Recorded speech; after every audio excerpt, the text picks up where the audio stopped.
और उसके तत्पश्चात 9वां वर्ष है जिसका नाम है भारत वर्ष, जहां हम और आप रह रहे हैं। भारतेपि वर्षे भगवान नर नारायणाख्य आकल्पा। मेरे देश में प्रमुख देवता भारत के हैं जिनका नाम है नर नारायण। भगवान बद्रीनाथ बद्रीनाथ यहाँ के प्रमुख देवता हैं और पुजारी हैं जिनका नाम है देवर्षि नारद। जब मंदिर में ताला डल जाता है तो 6 महीने यहाँ की पूजा स्वयं देवर्षि नारद अपने हाथों से करते हैं। और यहाँ देखो भागवताकार कितना सुंदर श्लोक यहाँ लिख रहे हैं। क्या कह रहे हैं? भारतवर्ष में जन्म लेने वाले लोग कितने बड़भागी हैं।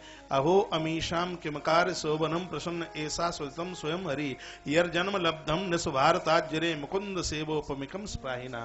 ये जितने भी देवताओं की बात कही गई है सब प्रकट भारत में हुए हैं।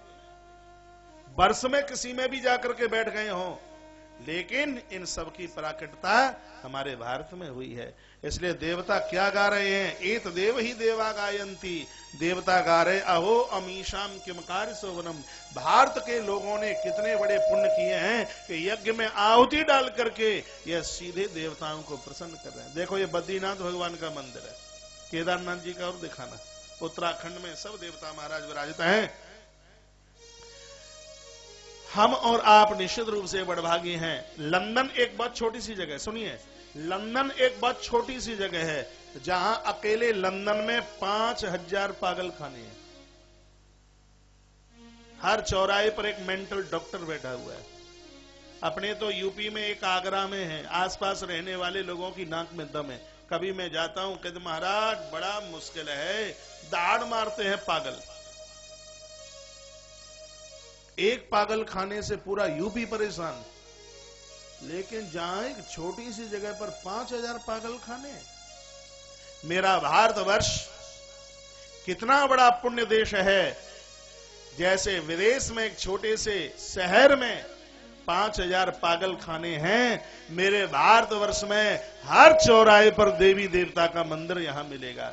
खेत में हल जोतने वाला एक कृषक किसान भाई घंटों घंटों भर राम कृष्ण के ऊपर प्रवचन कर सकता है।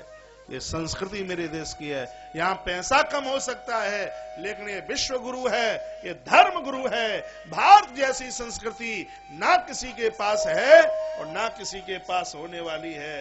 ये संस्कृति मेरे देश की है। मेरे देश में माताएं सिर के ऊपर पल्लू रख करके चलती हैं। ये विदेश में नहीं होता। विदेश में 90 साल की बुढ़िया जींस की पैंट पहन करके चलती है। यहाँ माताओं की मांग में सिंदूर होता है।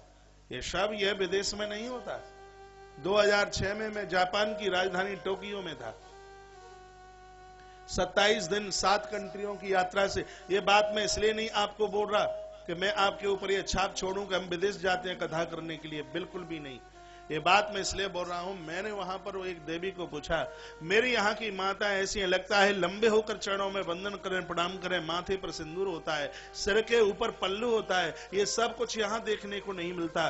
तो क्या जवाब दिया? महाराज जहां पर रोज रिश्ते बनते हों, रोज बिगड़ते हों, मांग एक है, सिंदूर कितने भरे जाएंगे, ये सुनने को मिला।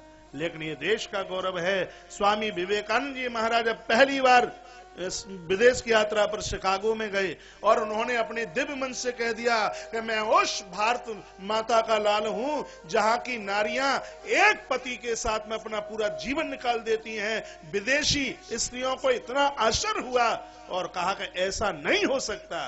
लेकिन यह स्वामी विवेकानंद जी महाराज ने मेरे भारत माता का जो संस्कार है, यहाँ का जो चरित्र है, पूरी दुनिया में महाराज इस ध्वजा और इस पताका को बहुत ऊपर किया। विदेशियों के पास पैसा हो सकता है, लेकिन विदेशियों के पास में मेरे देश जैसी संस्कृति नहीं हो सकती, यहाँ जैसा स्वाध्याय नहीं हो सकता।